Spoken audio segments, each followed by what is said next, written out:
Okay, so today we're going to talk about the first part of chapter 12. Really, it's 12.1 through 12.4. It's about where we're going to end.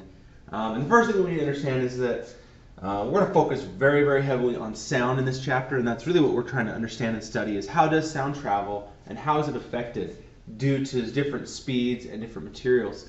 And so while we did this in chapter 11, we found the speed of a longitudinal wave through a material. We found that using Young's modulus or the bulk modulus. There was a way to do that. We're going to start using just these rough numbers to give us a good approximation of the speed of sound through different materials. This is going to be a quick lookup table here on page 323 where we can see that first off, the one we're probably going to use the most is standard air on the Earth. We're going to say is 343 meters per second. That's how fast the sound travels. Now the reality is, if we look here in the middle of the page, it says that the velocity is actually dependent on the temperature. It's really 331 plus 0.60 times the temperature in Celsius. So it's important that you understand, when we're talking about that 343, we're really talking about room temperature, 20 degrees Celsius. And it does change over different temperatures because the density of air changes and the conductivity of sound through that air. How well does it conduct or how well does it compress the air? Those things are determined by temperature and other things like that. So we're going to use these numbers off the table as our baseline numbers. If it doesn't say otherwise, you're going to assume that it's air at 343 meters per second. Sometimes they will round that to 340 for the sake of sig figs. If it says in the text or says in a question to use 340 versus 343, use it, but otherwise default to 343.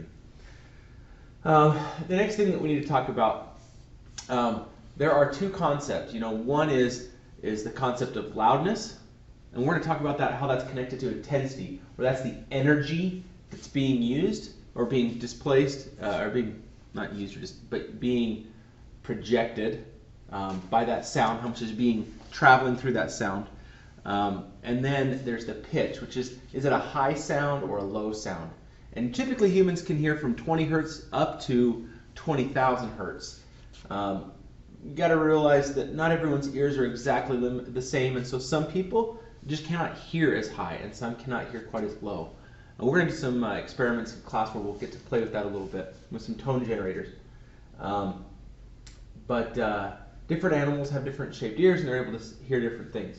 One of the things you have to understand is that sound and different things that we can't always hear, like ultrasonic waves, can be used for things like autofocusing a camera. It's one of the really cool things that we don't realize is that the camera can send out a signal, get that signal back, and that tells it how far away the object is, and therefore how to focus. It's the same thing that we use in radar and sonar. And then anyway, so that's kind of a cool thing. One thing to keep in mind with that, though, is when we talk about sound traveling a distance, we have to realize it's going to travel all the way there and back. And so the time is usually needing to be cut in half because it's a trip there and back instead of just one way. That being said, we're going to come down and we're going to talk about how we can measure the loudness of a sound. It turns out that as you add different sound sources together, you add a speaker to another speaker, or a jet engine to another jet engine, that the loudness of these objects don't double. It's kind of one of those things where like, why is it not doubling? It would make sense that they would double, and the amount of energy output, or what we call the intensity, that is doubling. However, we're not seeing it doubling in the loudness. And that has to do with some really cool math that we discovered after the fact, kind of starting to try to understand sound and how does it work. The unit that we're going to use for the scale typically would be measured in bells.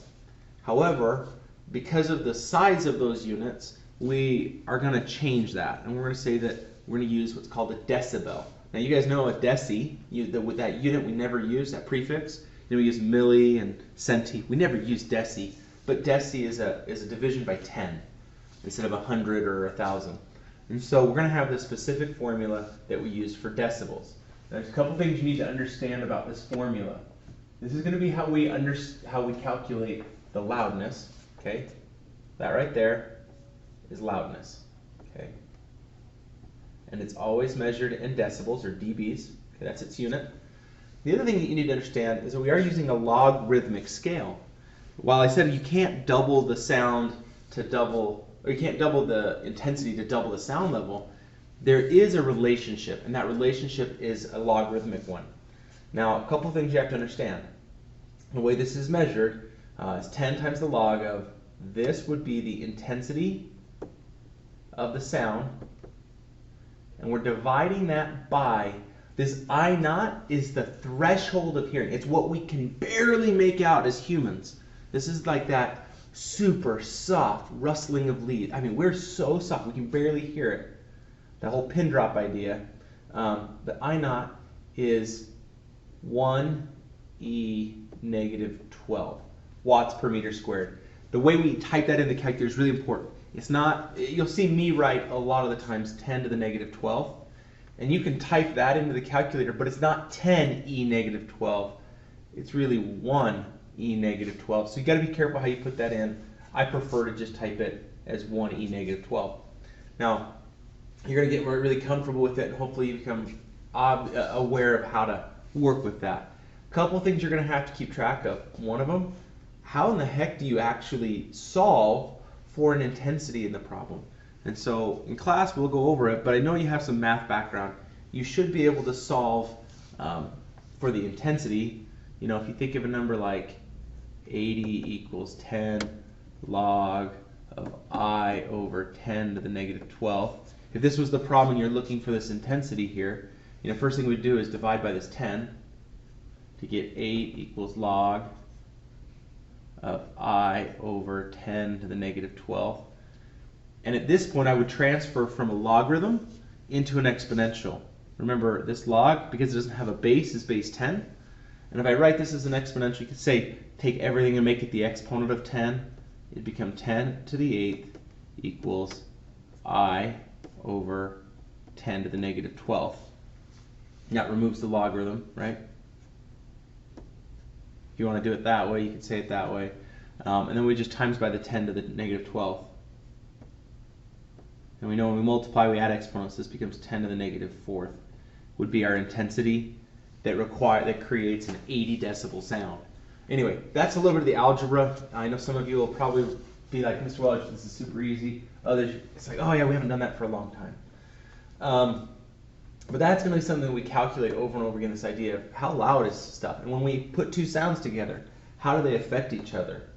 I don't know if there's too much else we're going to cover. You know, obviously the ear has a literal eardrum, and there's a whole anatomy to it that I'm not even certified or qualified to discuss. So we're going to leave the anatomy of the human ear alone. But this is an interesting thing that I do like to look at, this table here on 329.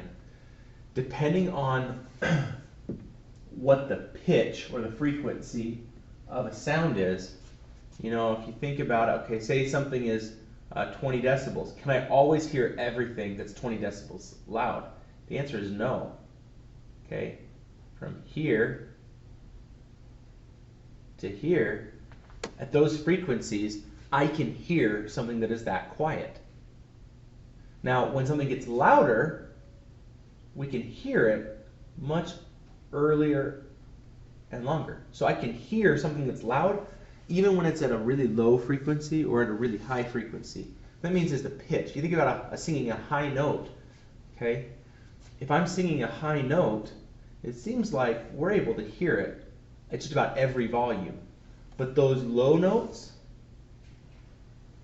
you know, we have to think about what volume do we actually hear them at? And so we realize that on the low end, it seems like our human ear, okay, doesn't have a perfect ability to hear everything the same. So depending on the pitch, we get a little bit of difference there. And then it gets into instrumentation, like pipe organs or stringed instruments. And those are things that, again, I'm going to leave alone. I'm going to let that be something that you discuss a little bit more in college.